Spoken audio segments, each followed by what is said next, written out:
Hello, hello, bonjour à tous. Je vous salue dans le précieux nom de Jésus. Je suis le pasteur Cyril et je suis envoyé pour vous parler de l'évangile. Je suis fervent défenseur de l'évangile qui est la parole de Dieu dans toute son authenticité. Et aujourd'hui, je voudrais que nous parlions d'un sujet qui est un sujet de méditation, qui ma foi est un sujet très important, un sujet important pour vous, un sujet important pour moi. Et au bout de notre causerie, vous allez comprendre sa place et son importance pour vous et pour moi. Vous savez, en ce moment, le monde est en train d'aller vers des dérives et des grandes dérives. On ne sait plus où placer le pied. Il y a tellement de mal qui nous entoure. On se pose beaucoup de questions. Et en ce moment précis, il faut se tourner vers Dieu. Mais alors, parfois on se pose la question sur le Dieu qu'il faille choisir. Mais je vous dis, mes bien-aimés, il n'y a plus de questions à se poser sur ce Dieu-là. Le Dieu qui a fait des prouesses, dont l'histoire est arrivée jusqu'à nous, c'est le Dieu d'Israël. Il a gardé tout un peuple. Il s'est fait même d'abord un peuple. Il a gardé ce peuple et il a amené jusqu'au firmament. Et Israël a été au toit du monde quand il avait David comme roi et puis un peu plus quand il avait Salomon comme roi. On a vu combien de fois Israël était devenu fort riche et Salomon jusqu'à ce moment-ci dans l'histoire de l'humanité reste l'homme que Dieu a visité en termes de richesse, l'homme le plus riche qui ait existé. Et c'est ce Dieu de champions que nous devons choisir parce que nous voulons être des champions. Nous voulons être des gens qui marchent dans la droiture, nous voulons être des gens qui marchent dans la vérité, nous voulons être des gens qui marchent dans la justice. Et tout autour de nous, nous voulons la justice en toutes choses. Et alors, il y a une question qui passe dans mon esprit ce matin et je voudrais que nous puissions parler ensemble de cette question-là. Qui est-ce qu'il faut écouter quand il s'agit de chercher Dieu? Qui est-ce qu'il faut écouter? Parce qu'aujourd'hui, beaucoup de voix s'élèvent et se revendiquent d'être de Dieu. Beaucoup d'envoyés, il y en a tellement de nos jours. Il y en a qui vont les pieds tout nus, il y en a qui portent des vêtements tout blancs, il y en a qui s'agenouillent devant le soleil, il y en a qui s'agenouillent devant la lune, il y a tellement, et tous disent être de Dieu. Alors, dans ce magma, dans cet amalgame, est-ce que tous viennent réellement de Dieu? Il y a tout un méli-mélo, on ne sait plus où se donner la tête. Et il faut vraiment choisir la bonne part et aller vers la bonne part. Alors, il est très important de se poser cette question et choisir le côté qui est intéressant, le côté qui nous mène réellement vers le Père. C'est franchement important de choisir, de faire le bon choix. Je voudrais que nous parlions de la pensée de Dieu et sa pensée qui est la pensée biblique, ou même nous entrons dans l'histoire. Parce que des gens vont regarder et ils vont se dire, bon, pourquoi ne pas rentrer dans l'histoire? Est-ce que c'est forcément la Bible qui est la plus vraie? Mais l'histoire nous rend compte des choses. Et comme je vous ai dit au départ, nous devons rester focus parce que nous voulons être des champions en ce qui concerne la foi, en ce qui concerne croire à un Dieu qui est véritable, en croyant le Dieu véritable. Nous allons prier avant tout, avant d'entrer profondément dans notre méditation du jour. Nous allons prier. Éternel Dieu, nous voulons, ô Dieu Tout-Puissant, que tu sois avec nous. Nous voulons que, ô Seigneur, ô Dieu, nous puissions discuter ensemble, que nous puissions, ô Dieu, comprendre les moyens de ta parole, que nous puissions comprendre ce qui se passe, que nous puissions avoir les yeux ouverts et que tu nous guides pendant tout ce moment et que, ensemble, nous puissions arriver à la vérité. Et c'est au nom de Jésus que nous avons prié, que la gloire te revienne. Amen. Comme je vous disais tantôt, il est important pour nous de se poser cette question. Il y a eu quelqu'un dans la Bible, quand nous allons à Jean chapitre 3, je vous invite à lire Jean chapitre 3 à la maison. C'est l'histoire de Nicodème et de Jésus. Voilà quelqu'un qui s'est posé des questions, des bonnes questions. Il avait le trouble en lui-même et il a vu Jésus. Il a vu Jésus faire des choses. Il a vu Jésus faire des bonnes choses. Nous allons un peu lire. Mais il eut un homme d'entre les pharisiens nommé Nicodème, un chef des Juifs, qui vint, lui, auprès de Jésus de nuit et lui dit, Rabbi, nous savons que tu es docteur venu de Dieu, car personne ne peut faire ces miracles que tu fais si Dieu n'est avec lui. Jésus lui répondit, en vérité, je te le dis, si un homme ne naît de nouveau, il ne peut voir le royaume de Dieu. Nicodème lui dit, comment un homme peut-il naître? Quand il est vieux, peut-il entrer dans le sein de sa mère et naître? Jésus répondit, en vérité, je te le dis, si un homme ne naît d'eau d'esprit, il ne peut entrer dans le royaume de Dieu. Ce qui est né de la chair est chair, et ce qui est né de l'esprit est esprit.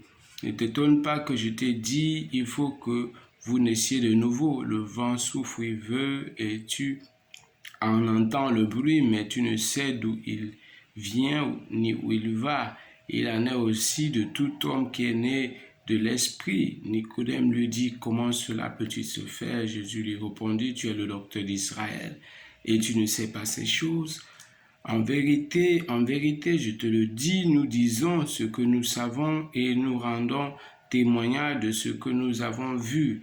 Et vous ne recevez pas notre témoignage. Si vous ne croyez pas quand je vous ai parlé des choses terrestres, comment croyez-vous que quand je vous parlerai des choses célestes? Personne n'est monté au ciel si ce n'est celui qui est descendu du ciel, le Fils de l'homme qui est dans le ciel. Et Moïse éleva le serpent dans le désert. Il faut de même que le Fils de l'homme soit élevé afin que quiconque croit en lui ait la vie éternelle. Car Dieu a tant aimé le monde qu'il a donné son Fils afin que quiconque croit en lui ne périsse pas mais ait la vie éternelle. Dieu en effet n'a pas envoyé son Fils pour qu'il juge le monde, mais pour que le monde soit sauvé par lui. Celui qui croit en lui n'est point jugé, mais celui qui ne croit pas est déjà jugé parce qu'il n'a pas cru au nom du Fils unique de Dieu. Dans cette lecture, vous comprenez bien que Jésus faisait part à Nicodème de qui il était. Et Nicodème se posait des questions de qui était Jésus.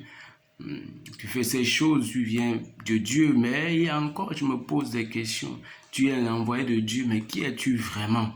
Et Jésus a révélé son identité à Nicodème. Il a fait savoir à Nicodème qu'il était véritablement le Fils de Dieu. Et le Fils de Dieu que Dieu envoie pour sauver le monde. Les autres sont des envoyés. Est-ce qu'ils sont aussi le Fils de Dieu? Parce que là, Jésus faisait son portrait. Il essaie de dire quelle relation il avait avec le Père. Il dit quelle relation véritable avec le Père. Donc Jésus disait de lui-même qu'il était le Fils de Dieu, le Fils unique qui a été envoyé pour sauver le monde. Et puis, dans les Écritures, vous verrez que Jésus annonce lui-même qu'il y aura des faux Christ et des faux prophètes après lui, qui viendront et qui essaieront d'égarer un grand nombre de personnes. qu'on peut dire qu'il y aura beaucoup d'envoyés, beaucoup de personnes, il y aura de controverses doctrinales en notre temps. Et vous pouvez le voir en ce moment-ci. La philosophie veut que ce soit elle qu'on puisse écouter. Les esprits qui nous entourent veulent qu'on puisse écouter par nos traditions et aussi beaucoup de choses tout autour nous veulent que ce soit elle qu'on puisse écouter. Maintenant, qui est-ce qu'il faut écouter quand il s'agisse de suivre Dieu? Est-ce que c'est Jésus qu'il faut écouter quand il s'agit de suivre Dieu? Donc nous allons voir un peu quel est le témoignage de Dieu lui-même. Nous allons parler un tant soit peu de la transfiguration. On va lire Matthieu plutôt Luc 9, le verset 37 à 42. Nous allons là essayer de Luc 9, 37 à 42. On va parler de la transfiguration. Qu'est-ce que Dieu lui-même dit au sujet de celui que nous devons écouter? Il est important, Luc 9, allons-y rapidement. Luc 9, il est dit,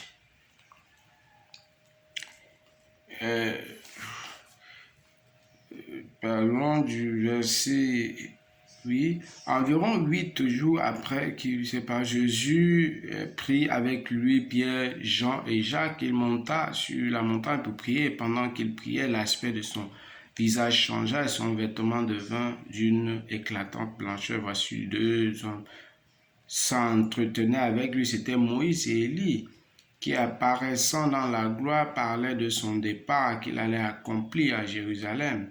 Pierre et ses compagnons étaient appesantis dans un mais s'étant tenus réveillés, ils virent la gloire de Jésus et 2 hommes qui étaient avec lui au moment où ces hommes se parlaient. Jésus, Pierre lui dit, Maître, il est bon que nous soyons ici, dressons 3 tentes, une pour toi, une pour Moïse et une pour Élie. Il ne savait pas ce qu'il disait. Comme il parlait ainsi, une nuée les couvrit. Les disciples furent saisis de frayeur en voyant entrer la nuée, et de la nuée sortit une voix qui dit, celui-ci est mon fils élu, écoutez-le.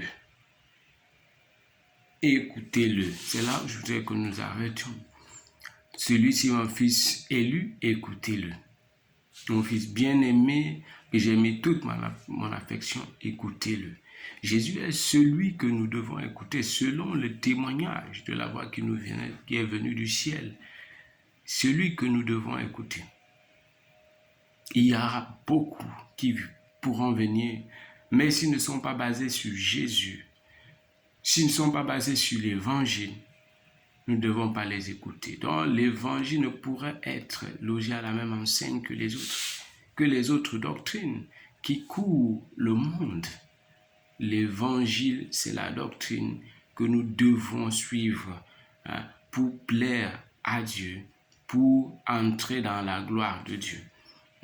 Et on nous montre bien ici au niveau de la transfiguration combien de fois l'évangile est au-dessus de la loi. L'évangile est au-dessus des prophètes. La Bible est divisée en ce sens que nous avons la loi, les prophètes et nous avons l'évangile. L'évangile est une parole plus aboutie. L'évangile est la sémence de Dieu dans toute son authenticité. Jésus lui-même a appelé la parole de Dieu, dont l'évangile est plus abouti. Les deux se sont effacés pour laisser place à Jésus, où ils se sont fondus en Jésus. Donc, tous ceux qui sont les adorateurs de Dieu, tous ceux qui adorent Dieu, le Dieu d'Israël, doivent vraiment se convertir à Jésus doivent suivre Jésus pour arriver au Père. Et Jésus lui-même l'a dit quand nous lisons Jean chapitre 14, qu'il est le chemin, la vérité, la vie, et nul ne peut aller au Père sans passer par lui. Et la simple sagesse humaine veut même que lorsque plusieurs personnes se présentent à nous et que nous soyons en train de chercher le Père céleste, on va regarder au Fils. C'est au Fils qu'on s'adresse pour connaître réellement où se trouve le Père. On ne s'adresse pas aux envoyés. Tous peuvent être des envoyés. On ne s'adresse pas à eux, on s'adresse au Fils. Et faisons même attention, quand nous lisons Matthieu chapitre 7, pour terminer, lisons Matthieu chapitre 7, le verset 16 ou le verset 15 jusqu'au verset 20. On dit, gardez-vous de faux prophètes, ils viennent à vous en brebis, mais au-dedans, ce sont des loups ravisseurs. Dans la suite, ce sont des loups ravisseurs. Faites attention parce qu'il y a des imposteurs. Il y en a qui viennent au nom du Seigneur, mais ils sont des imposteurs.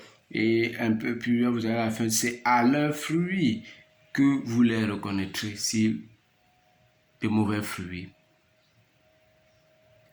S'ils présentent une mauvaise qualité de vie, disent qu'ils viennent de Dieu. S'ils présentent des mauvais fruits, mettons-les de côté. Si quelqu'un n'a pas pour base l'évangile, si quelqu'un n'a pas pour base la justice de Dieu venue par Jésus, vraiment, ne l'écoutons pas. Jésus est celui que nous devons écouter selon le témoignage du Père. Et nous ne pouvons qu'aller au Père seulement par lui. Donc, si nous voulons toucher le Dieu d'Israël, c'est par Jésus. Soyez bénis si vous avez écouté, si vous avez reçu quelque chose au travers de ce que nous avons partagé. Que la gloire revienne à notre Dieu et que le Seigneur vous bénisse dans vos travaux ce jour. Et vraiment beaucoup de bénédictions et shalom, shalom, shalom. Amen.